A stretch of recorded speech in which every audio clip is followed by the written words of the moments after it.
Okay. I love this book. I'm going to read Cinderella Tell me to how. Gianna. No. Tell me how. Cinderella. You know how you have to take, you know how in 8th grade, what's it called? 8th grade language arts, you have to take those, you have to read those books, and then you take the quizzes on the book, right? Tell me how. I didn't fucking read the book one time, and I read Esperanza Rising in elementary school, like 4th grade, and I took a quiz on it, and I got 15 out of 20. I hated that book, Esperanza. I love this book. I hated it. I love it. Okay, I'm going to read to you now. I'm going to read to you. I'm gonna roll. Shh. In my pants. Once upon a time, there was a girl named Cinderella. She lived with her stepmother. The stepmother did not like Cinderella. She made her work very hard every day. You're retarded. You shut up. This is for our reality show. This ain't no reality show. This is a movie. A reality movie. Okay. Cinderella had 2 stepsisters. Their names were Gisela and Anastasia. Anastasia. Anastasia. The stepsisters never had to work. They just pranced around the house in their fancy dresses. And they always made fun of Cinderella because her dress was so plain. One day, a letter came to the house. "Gisela, Anastasia," cried the stepmother, "listen to this." She read the letter, and it said, "The king is giving a ball tonight. His son, the prince, will choose a wife. Every girl in the kingdom must be there." I'm so good at this. I should do this as a profession. Like, no, Sebastian needs to be his storyteller. "Then I can go too," said Cinderella. "You!" cried the stepsisters, and they laughed and laughed. "Shut up, I'm reading you a story, bitch." Fuck you, nigga. "But it says every girl in the kingdom must be there," said Cinderella. The stepmother smiled and said, "Of course you may go, Cinderella. You may go if you do your work first, and if you have a dress to wear." "Oh, thank you," said Cinderella, and she ran up to her room. Oh, thank you. Shut up. Some mice lived in Cinderella's room. They were Cinderella's friends. She had even made little clothes for them. "Guess what?" she cried. "I am going to a ball at the palace." "Hooray!" cried the mice. Then she showed them an old dress. "It just needs a little mending," said Cinderella, "and maybe a sash with some beads to make it pretty." "Yes, yes, Cinderella," said the mice. Who the fuck comes up with that kind of name? Cinderella? "Cinderella," called the stepmother. Cinderella went downstairs. "I want you to clean the floor and wash the windows and dust the drapes," said the stepmother. "But I did that yesterday," said Cinderella. "Do it again," said the stepmother. Cinderella worked as fast as she could, but there was always one more thing to do. "Cinderella! Cinderella! Cinderella!" "Oh dear," said Cinderella, "I will never have time to mend my dress." They make Cinderella work, work, work," said a fat mouse named Gus. Oh, yeah, I loved Gus. "She will have no time to fix her dress," said a skinny mouse named Jack. Jack was my favorite.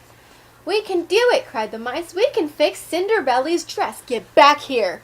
I'm coming back, damn. Chill the fuck out. Undies. Okay. Gus and Jack sneaked into a big The room. fucking fruit got stuck on my The teeth. stepsisters were dressing for the ball. "I hate this old sash," said Gisela, and she threw it down. "I never want to see these beads again," said Anastasia, and she dropped them on the floor. Jack grabbed the sash. Gus picked up the beads. They took them to Cinderella's room. "Look, we found these," said Gus. "Now we can make Cinderella's dress really pretty," said Jack. They measured, they cut, they folded, they sewed. They worked and worked as fast as they could. The hours went by quickly. Cinderella had to help the stepsisters with their dresses. When she was done, the stepmother said, "It is time to go to the ball, girls. Are you ready, Cinderella?" "No," said Cinderella sadly. That's bad. That's legal. "No," said Cinderella sadly. "I did not have any time to fix my dress."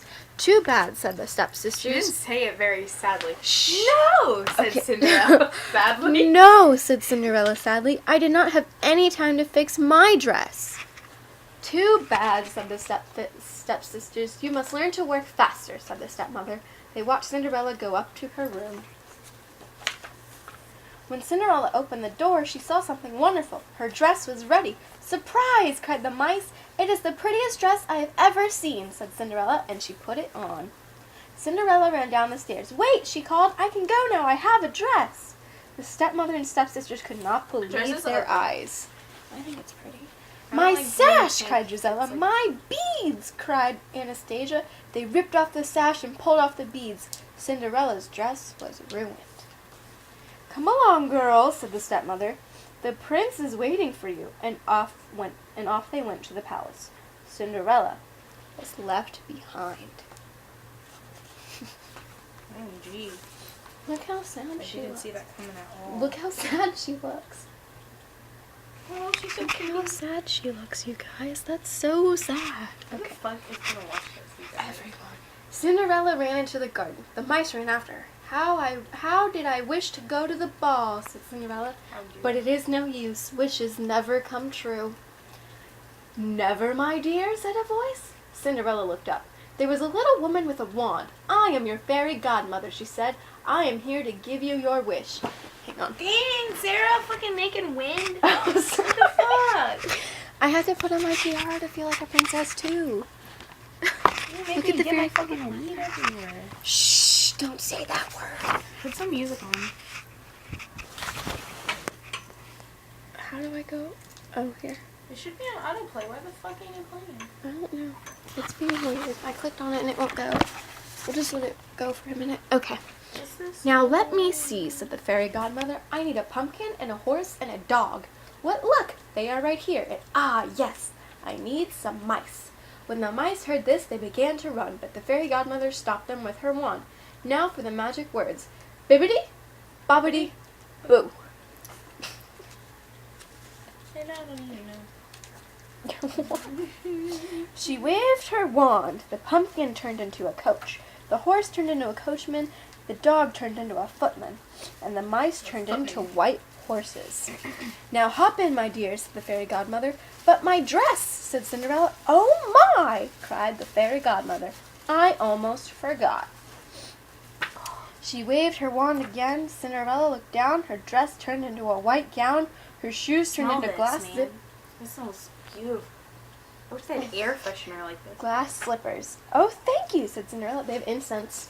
Really? No way. You know they have perfume. They have perfume and incense. I'm gonna get some. "Now hop in," I think they have them at Spencer's. "Now hop into the coach," said the fairy godmother. "But remember, all the magic ends when the clock strikes 12. "I won't forget," said Cinderella, and off she went to the palace.